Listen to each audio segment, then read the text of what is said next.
boa noite.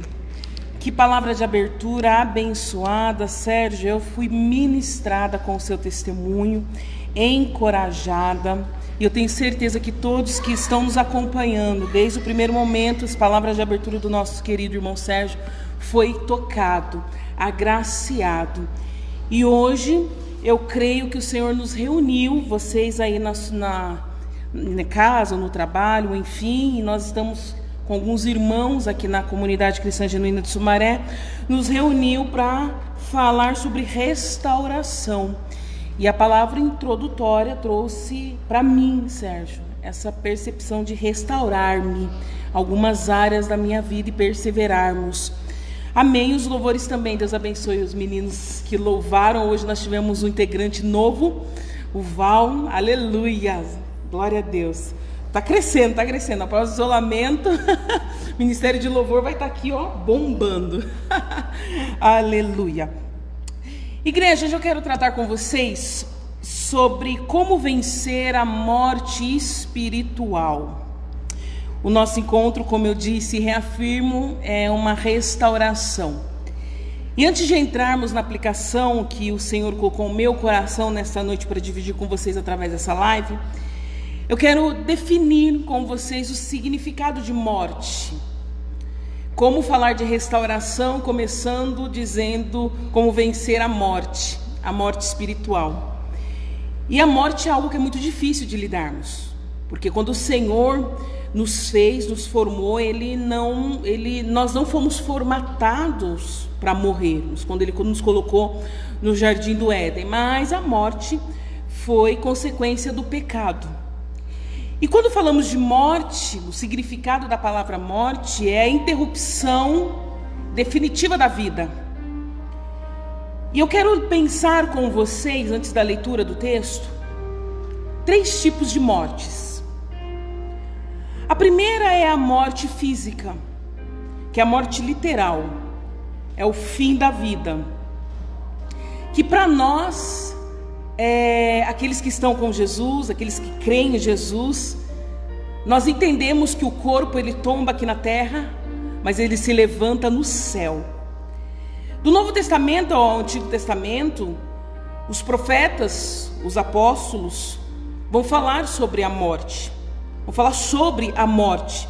Tem vários textos, você pode aí dar um Google e ver aí diversas citações falando sobre a morte física. Mas eu quero deixar aqui para vocês, como tarefa de casa, algumas citações para que você possa ler sobre essa morte física. Que Paulo vai falar, Filipenses 3:20, você pode anotar, João 11, João 14, mas lê todo o texto para você não ficar fora do contexto.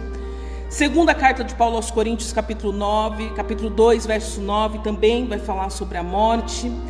Apocalipse, que é o que eu deixo de tarefa, talvez ali eu grife em negrito e destaco para vocês lerem depois Apocalipse, capítulo 20 e 21. Então a morte para o cristão não é tristeza, é óbvio que nós passamos pelo processo do luto, da tristeza. É muito difícil separarmos daquela pessoa que nós amamos, nós temos vínculo, amor, afetividade, enfim, a separação neste momento é muito difícil, mas a nossa esperança é encontrar com os nossos queridos, os familiares, os amigos um dia na eternidade.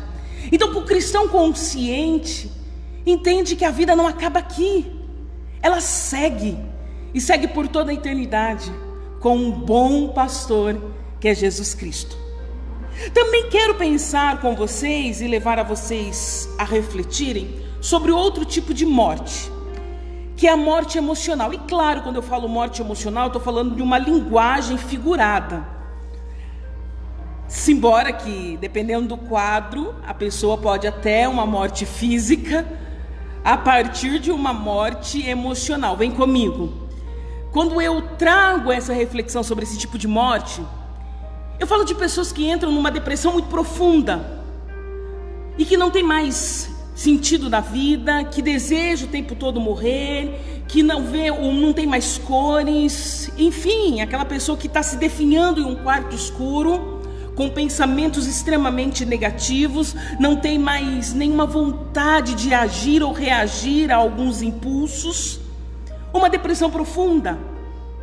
Um outro tipo de morte emocional é uma pessoa que está no quadro, por exemplo, numa psicose. A psicose, ela rompe com toda a realidade. A pessoa, ela vive talvez no delírio, em fantasias, em perturbações emocionais, em alucinações.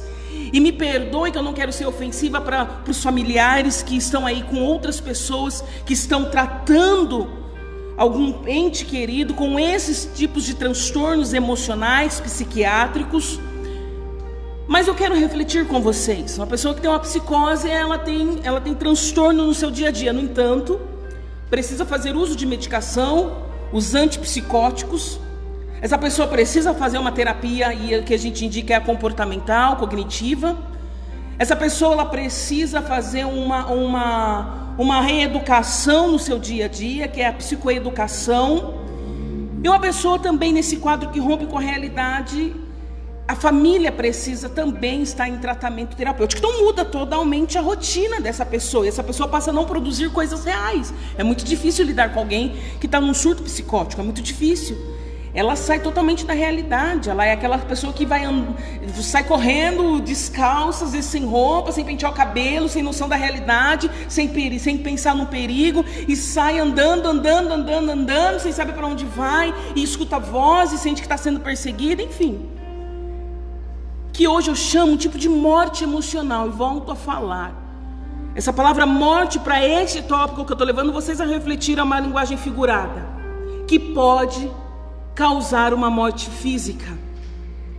Mas dentre esses dois tipos de mortes, o que eu acho que eu julgo o mais preocupante, o mais difícil, e que hoje é um alerta para mim e para você, é a morte espiritual. Porque a morte física, para nós que somos cristãos, é a esperança da glória. É aquilo que Paulo disse, é lucro, porque eu vou estar com Jesus, nós vamos estar com os profetas. Ai, que delícia, vivendo uma plenitude. Vai lá, Apocalipse 21. Onde não haverá mais choro, nem dor, enfim. Então, para o cristão, a morte física é um período de separação, de luto, de choro, de dor, vazio, e temos que aprender a lidar com os vazios quando perdemos alguém querido. Vem comigo. A morte emocional, nós temos hoje, a farmacologia, ela tá muito eficaz para isso que eu chamo de morte emocional. Então hoje nós temos recursos profissionais que trabalham e estudam comportamentos humanos para ajudar a diminuir alguns quadros psiquiátricos. Mas a morte espiritual é o distanciamento do Criador. Saul sentiu isso quando o Espírito de Deus saiu dele. E você vai ver ali a história de Saul, uma tragédia. Vamos ver também ali Sansão, com o declínio espiritual, como acaba a vida deste homem, com um propósito específico. Morte espiritual é esse distanciamento, esse afastamento de Deus. A pessoa passa a desejar muito mais as obras da carne, fica com o coração terreno. A morte espiritual entra o velho homem, o homem corrompido, que só gera fruto de corrupção. E fica de lição de casa, Efésios 2 em diante, aliás, o livro todo de Efésios, para você ler, sobre o que eu estou falando dessa morte espiritual, do homem nos seus delitos, nas suas vontades. E também deixo de tarefa de casa o livro de Gálatas, aliás, as cartas do apóstolo Paulo aos Gálatas. Leem, por favor, leem. Aproveita essa semana e coloca como tarefa de casa. Só que hoje nós vamos falar sobre como vencer essa morte espiritual, que eu julgo a mais difícil, que gera morte e morte eterna, que gera transtornos emocionais e esse vazio muito grande, que nada na face da terra vem suprir, nada. quando estamos mortos espiritualmente? Nada. Quando o nosso espírito está abafado e não sentimos mais o fôlego do Espírito que vem de Deus. Gente, isso é terrível demais. Deve ser agoniante demais você sentir o orvalho, as gotas da presença do Senhor e de repente perder isso. Então hoje nós estamos debruçados nessa reflexão, e agora eu te convido a abrir a sua Bíblia no livro de Ezequiel, capítulo 37, com a chance, com a possibilidade de sermos restaurados e perseverarmos, como foi a palavra introdutória. Amém? Como vencer essa morte terrível? Como vencer? Quais são os passos? Eu escolhi o livro de Ezequiel e eu nem vou fazer menção dos versos, porque, gente, o livro de Ezequiel é muito conhecido, principalmente esse capítulo 37. Certeza que quando eu falei, você falou, tá, não sei. O que a gente pode aprender aqui? Nós temos algumas lições para aplicarmos. Não é uma palavra expositiva, não é meu objetivo, que uma pregação expositiva, ela tem 3 pilares, que é explicar o texto. Aliás, começa na leitura do texto, né? Leitura, releitura e leitura de novo, mas a tarefa lá em casa, para o pregador. Depois tem a outra parte de uma pregação expositiva, que é você explicar sobre o texto, as bases principais, o que o texto está falando, o contexto, enfim.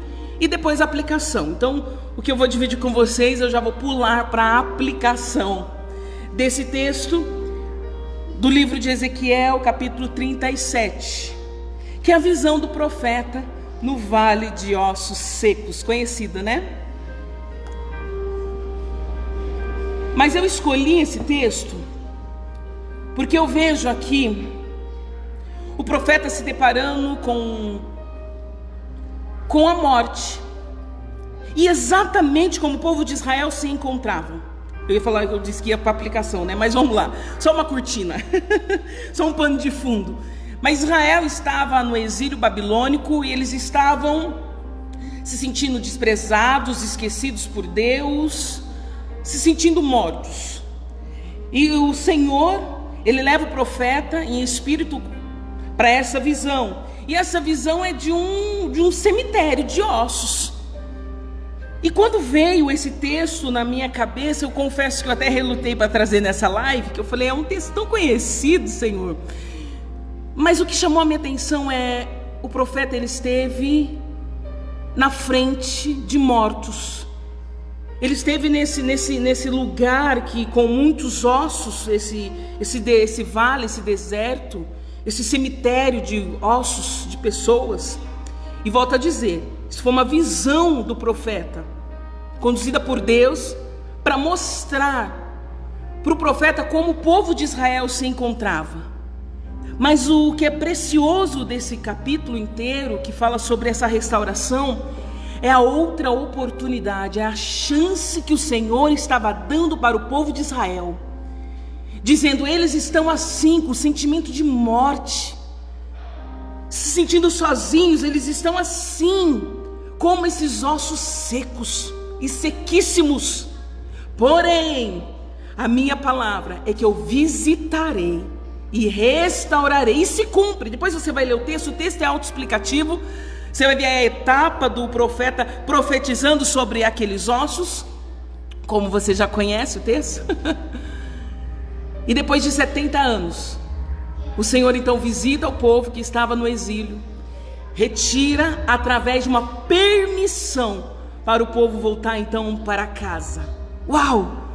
E o que eu aprendo já com essa reflexão é que tudo o que sai da boca de Deus, Ele cumpre. Por mais que para mim e para você seja algo impossível, irreal, mas se foi Deus que falou, pode descansar, Ele vai cumprir. Se você está vendo a situação indo de mal a pior, mas saiu da boca do Senhor que Ele vai cumprir, creia, Ele é fiel, como foi com o povo de Israel. Mas o profeta, ele estava diante desses ossos da morte. E eu vou perceber e ver nesse texto, a primeira coisa que o Espírito conduz o profeta a fazer diante dessa situação ruim?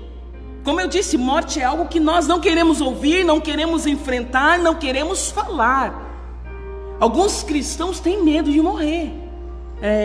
Tem, que eu já ouvi alguns cristãos falar: ai, pastora, porque é muito difícil para nós. Mas esse profeta está diante desse cenário de morte. E o que o Espírito faz com esse homem?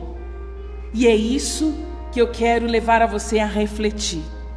Como vencer a morte espiritual? Como? A primeira coisa: saia da zona de conforto. Porque o profeta, ele é conduzido pelo Espírito para caminhar, para andar dentro do vale.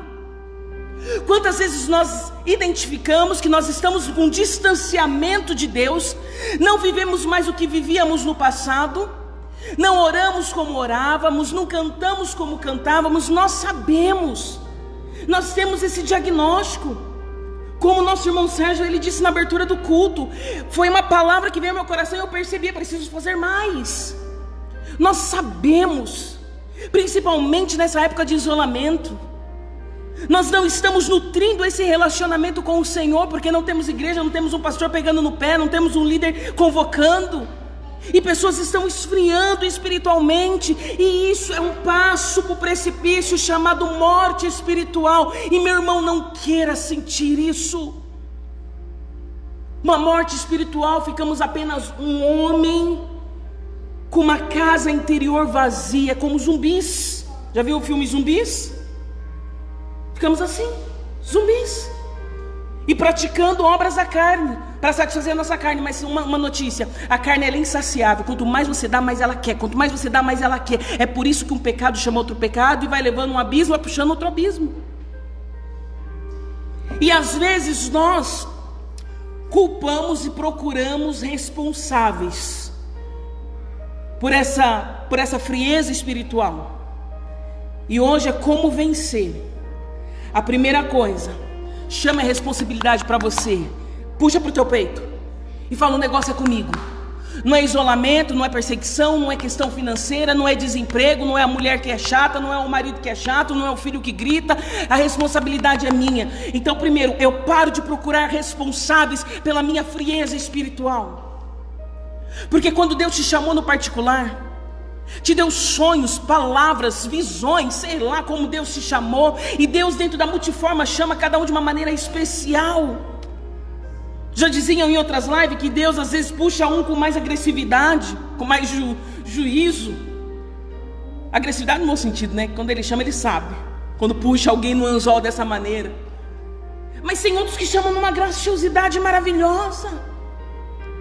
Uns Ele se apresenta como rei, outros se apresenta como Senhor, e outros Ele se apresenta como Pai. Então, dentro dessa multiforma, eu não sei como foi que Deus se apresentou a você e te chamou, e te limpou, te perdoou, te deu vestes novas, uma nova oportunidade. É por isso que você está me assistindo. É porque aí Deus te deu livramento, aí você não morreu, né? Não foi, como diz os pentecostais, não desceu à sepultura. Aí Deus te livrou das drogas, da prostituição, da religiosidade. Porque quantos cristãos que hoje só vão na igreja, só cumprem uma tabela religiosa? Gente, vem comigo. Eu tenho muito medo disso, de me tornar religiosa. Eu dizia isso ontem para o meu esposo. Eu dizia: Lu, o meu medo é me tornar essa religiosa. E sabe quais são? Eu acho que a principal evidência de um religioso que só bate o cartão: vim para a igreja, dou dízimo e oferta, legal, cumpri. Ah, igreja, Deus não quer uma pessoa que pague, que dê a sua oferta e diz: não, Deus nos chama para relacionamento. E maior evidência de uma pessoa religiosa é a pessoa que não ora. Porque a oração é o que liga e que nos mantém em diálogo, em contato com o Criador. É a oração, não tem outro meio. Um crente que não ora, ele não é crente, ele é religioso. Ele só vem na igreja ou só vê uma oportunidade de ser incluído em um grupo social, mas não é cristão. Um cristão que não ora, ele não nutre relacionamento com Deus. Como ele vai conhecer a voz do bom pastor? Como o bom pastor vai conhecer a voz? E o que eu tenho muito medo, igreja, de me tornar assim, somente religiosa. E aí não difere daqueles que estão com dogmas e ritos em outras religiões.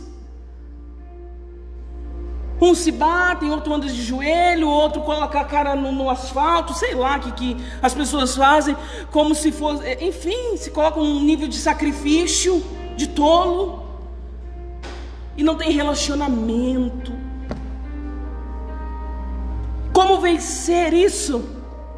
Pare de terceirizar, pare de responsabilizar. Não é o seu trabalho é bênção de Deus. Não são seus filhos são heranças do Senhor. Não é a tua esposa, não é teu esposo, porque quando Deus te chamou, você não estava com essa varoa e com esse varão, você estava sozinho. Pode até ter sido a partir de um culto, não tem problema, mas foi um chamado individual. Então se movimenta. O que a Cris quer trazer com esse capítulo do 37? Verso 2: E me fez andar ao redor deles. Deles quem? Do vale que estava cheio de ossos. Verso 1. Movimento. Não adianta você falar quero mais de Deus, mas continuar trocando a presença do Senhor por outras coisas. Não adianta falar, eu preciso tanto, identificar, mas não lê a Bíblia, não jejua, não chora, não canta, não anda com pessoas que te aproximam de Deus, não vai num retiro espiritual, sei lá. Mas a palavra hoje para mim é para você: se movimenta, reaja. Para de terceirizar. Para de buscar o irmãozinho, a irmãzinha que entrega a profecia. Isso é terceirizar a fé. Porque tem pessoas que têm oráculos, não tem uma vida com Deus, não nutre um relacionamento com Deus, não vive em santidade, mas a cauda apertou, eu vou ligar o Disque 0800, a irmã da fé, e fica procurando. Mas não chora, não jejua, não lê uns salmos durante a semana, abre a Bíblia, nesse isolamento. Então,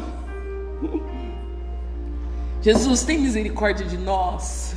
Nesse isolamento, que você está aí na sua casa, e que a gente fala assim, pega a Bíblia, vamos ler, vamos acompanhar a gente nesse texto, embora que hoje eu não fiz nenhuma leitura extensa do livro, de nenhum versos, a gente vai trabalhar ele a solto, mas nem nisso, nem nesses momentos, tem pessoas que pegam a Bíblia, então quer dizer que a sua Bíblia provavelmente está cheia de pó. Aí você fala assim, não vai julgar, pastor, eu não estou julgando, estou levando você a refletir, e se Deus colocou essa palavra no meu coração, foi para mim e para você. Essa palavra é para nós, é para nós, é uma palavra de oportunidade, é uma palavra de restauração, é uma palavra que traz um consolo tão grande. Falar, Deus não desistiu de nós, mesmo quando nós estamos terceirizando, culpando, porque foi o pastor do passado, porque eu não acredito mais em crente, porque eu não acredito mais em líder, porque as emissoras abertas falam dessa igreja corrompida, que todo mundo só pede dinheiro, e terceiriza, é o salário, é porque eu não tenho tempo, é que minha cabeça está cheia, para de terceirizar e responsabilizar, chama para o peito e fala assim, Senhor, eis-me aqui, o que eu preciso fazer? E o Espírito Santo diz, se mova, ande diante de quê? Ande dentro deste vale. Vale do quê? Eu estou sentindo que eu estou me distanciando do Senhor. Tem áreas na minha vida que estão como esse vale de ossos secos. Eu não sei se é a sua vida emocional, ou se é a sua vida espiritual, ou se é a sua relação interpessoal, mas a palavra do Senhor para mim e para você: se movimenta, faça curso, leia, procure pessoas, grite socorro, chore, clame, acorda na madrugada, vai orar. Volta às obras do primeiro amor. Tu sabes, você sabe, nós sabemos E o Senhor está falando assim, e parou por quê? Por que parou? Parou por quê? Ah, por conta disso? Não é desculpa. Que possamos nos movimentarmos, mesmo dentro do vale. Ah, não estou sentindo. Ah, não estou sentindo mais um arrepio, não estou sentindo mais aqui no meu coração pegar fogo. Então, como diz o pastor César, não confie no teu coração. Começa a se movimentar. Começa a se movimentar. Eu gosto quando eu estou nesse período que passou, opa, eu preciso parar porque eu só estou no ativismo. E eu preciso parar para me recompor e para buscar mais esse tempo de isolamento. Eu gosto, deixa eu dividir com vocês.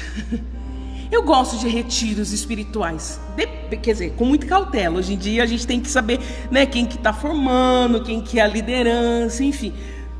Mas sim, teve períodos esse ano, acho que foi esse ano, Luca, eu fiquei 3 dias, não lembro, ano passado, ano passado? Misericórdia, ano passado, eu achei que fosse esse ano, o ano passado, me retirei. Aí foi com isso um retiro, que não era para ficar em oração, comunhão com Deus, sem celular, sem telefone, enfim, é muito pessoal e já estou procurando outro. Onde tem algum retiro assim, esse retiro, gente, é retirar-se, não são as coisas que hoje, infelizmente, a gente tem que tomar muito cuidado, né? Porque às vezes sai um pouquinho daquilo que é bíblico, Então é retirar-se. Às vezes não precisa ir para um retiro com uma determinada igreja, com um grupo de pessoas, embora que eu gosto de estar com um grupo de pessoas apaixonadas por Jesus, pessoas que, enfim. Mas procura pessoas, talvez aí na sua casa. Traga 3 pessoas aí com máscara, álcool em gel, distanciamento, e começa aí, ó, com seu violãozinho, resgatando louvores que você sabe que aquece o teu coração. Lê aí uma palavra, começa a fazer esboço. Senhor, mas eu não estou pregando, não tem problema, faça, porque se Deus está te dando palavra, é porque você vai pregar, é para 1, 2, 10, quantas pessoas o Senhor vai te colocar, ou para uma live, enfim. Mas se movimenta, reaja, ação, caminhe, ande, faça, pronto, comece. Ah, mas preciso de... Não precisa de nada, é agora. É começar agora. Falando, Deus, olha, sonda meu coração. Eu quero sentir de novo, Senhor. Eu cresci demais. Ah, gente. Às vezes nós crescemos demais, né? Você já está falando, ai pai, como era gostoso aquela época de menina, espiritualmente falando. Que ia para o monte, ficava esperando algo tão especial, algo que é além da metafísica. Sabe aquelas orações que falam, Senhor, manifesta o teu poder, enquanto o Senhor não manifestava o poder, a presença dele, né, com a expressão do arrependimento. Gente, aquela época de menino e de menina, às vezes nós crescemos muito. E aí eu fiquei esses dias me pegando, falando assim, a minha postura tem que ser assim, porque agora eu tenho que levar alguns dados mais formais das minhas palavras, que minhas. Eu tenho que tomar cuidado, porque eu sou pentecostal. Aqui a Cris, segura, a Cris se contendo. Mas esses dias eu peguei pensando, nossa, eu acho que eu preciso ter uma postura diferente, porque fulano me deu um feedback, ciclano me deu um feedback, eu preciso orar com mais vocabulário. E a gente vai se engessando. Isso tem uma abordagem dentro da psicologia que fala sobre personas. Nós vamos criando várias personalidades que não é nossa. E quando Deus nos chamou, quando foi o primeiro esboço, a tua primeira canção, e pessoas foram quebrantadas, alcançadas, foi do seu jeitinho. É do seu jeitinho mesmo. É do seu jeitinho. Um Senhor chama para mestre e vai falar com aquela oratória que a gente vê alguns mestres ministrando. Fala, uau! E outros vão trabalhar na simplicidade porque vão alcançar pessoas simples. É do seu jeito. E às vezes nós crescemos demais. Aí Deus está falando, ei, pode sim crescer no conhecimento. Vem cá. Eu não estou fazendo apologia para você não conhecer a palavra, não crescer no relacionamento. Isso é ignorância. mas às vezes nós ficamos crescidos emocionalmente, porque temos conteúdos, informações, é o grego, é o aramaico, é o latim, é o sei lá, é a reforma, e aí crescemos intelectualmente, melhor dizendo, do que emocionalmente, e aí ficamos muito racionais. Aí vai, pastora, mas a fé, você pode até questionar, né? O nosso culto é um culto racional. Eu não estou pedindo para você vir babando para o culto, não. A nossa fé racional é pautada naquilo que nós cremos, as evidências da vinda de Jesus, morte de Jesus, ressurreição de Jesus. E a fé a gente não pode ir para o campo da razão. Mas às vezes nós crescemos demais e ficamos críticos demais, aí não choramos, aí não cantamos, enfim, entenda, eu não quero estender muito a live. Vem comigo, então a palavra é se movimente, reaja, entre em ação, volta a orar, volta a jejuar, clame, fala, Deus, eu quero chorar. O choro está aqui, não choro mais quando eu leio essa carta de amor, não choro mais. Não choro mais por pecadores, pessoas que estão sendo mortas sem conhecer a tua palavra, o mundo perdido. Se movimente, pare de responsabilizar pessoas que não são responsáveis por essa frieza espiritual. Então, como vencer a morte espiritual? Movimente-se. Amém? Vamos lá, como vencer a morte espiritual? Verbaliza, traga à existência a palavra de Deus sobre a sua vida. Olha o que o profeta vai dizer, verso 4. Então, é o Senhor dando a direção. Então me disse, profetiza sobre estes ossos a liberação da palavra sobre aquilo que estava morto. Verbaliza. Pastor, quer dizer que eu vou começar a profetizar vida onde não tem vida? Sim, pautado no quê? Na palavra de Deus, dizendo, o Senhor é comigo, sim, eu creio na misericórdia do Senhor, eu creio que Ele é meu bom pastor, eu creio que Ele me guia, a palavra é lâmpada para os meus pés, eu posso no Senhor, porque é Ele que me fortalece, é Ele que me sustenta pelas mãos, é Ele que diz, não temas. São essas palavras bíblicas que você tem que ministrar sobre você. E aqui não é um truque de PNL, não, de uma programação neurolinguística. Aqui é a verdade do Senhor, vivendo como verdade no seu coração. Quantas pessoas que falam sobre o Senhor, mas não são bocas de Deus. Um dia perguntaram para Moody, qual é o grande problema da igreja? Eu falei, o grande problema da igreja são os obreiros. Porque os obreiros, eles não vivem aquilo que eles pregam. Eles simplesmente professam sobre Deus, mas não são boca de Deus. Certa vez fizeram Nossa, veio na minha cabeça agora essa historinha. Fizeram um campeonato. Aliás, um processo seletivo, um campeonato não. Olha eu com as minhas histórias que venho lembrando e não sei a informação completa, né, Luciano? Um processo seletivo, um programa de rádio. Precisava de locutor. E aí, eu não sei se você já ouviu essa história. Você acha que pode colocar aí no Google, se você captar a minha ideia e entender o que eu estou falando, tentando contar essa historinha. Vem comigo, vem comigo. E aí, era um campeonato, enfim, um processo seletivo para ser locutor de rádio. E aí o rapaz estava fazendo esse processo seletivo. Eu vou usar processo seletivo porque veio na minha cabeça, eu não sei se era exatamente isso.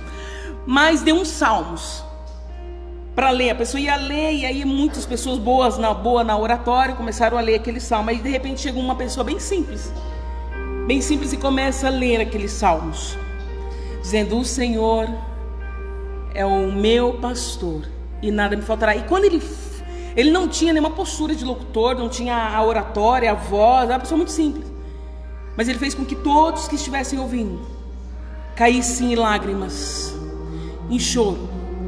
Aí essa pessoa, ele termina dizendo, falou assim, o que você tem? Quais são os cursos que você fez?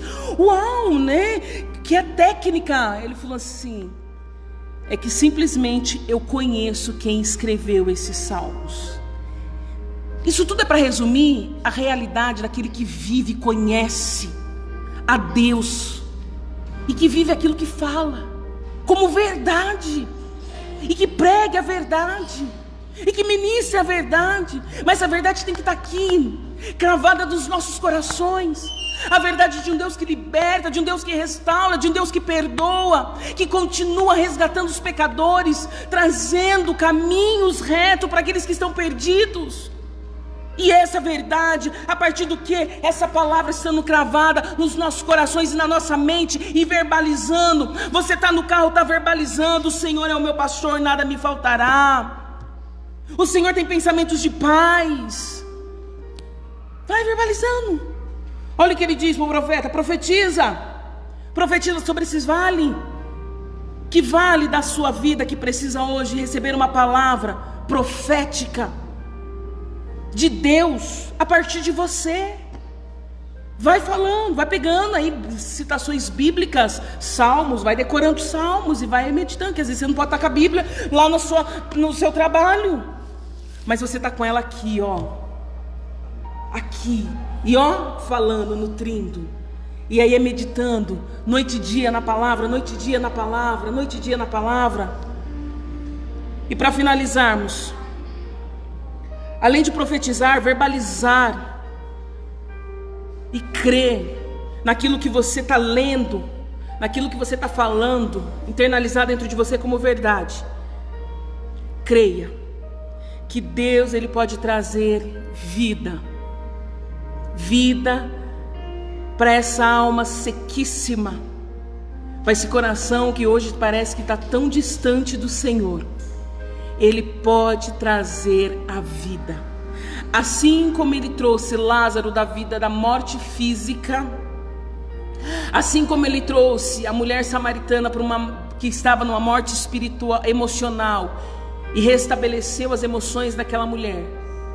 Ele pode restaurar as nossas vidas espirituais.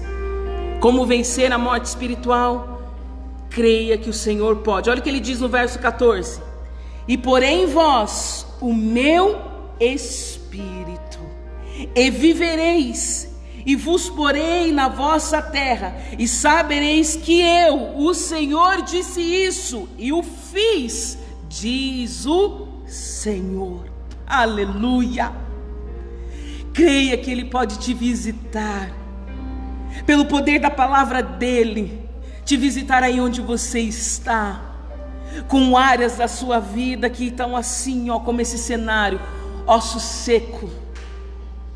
A tua vida espiritual não está fluindo como fluía antes, mas hoje nosso encontro é para dizer que o Senhor, Ele tem o poder, e a palavra para nós é que Ele não desistiu de nós.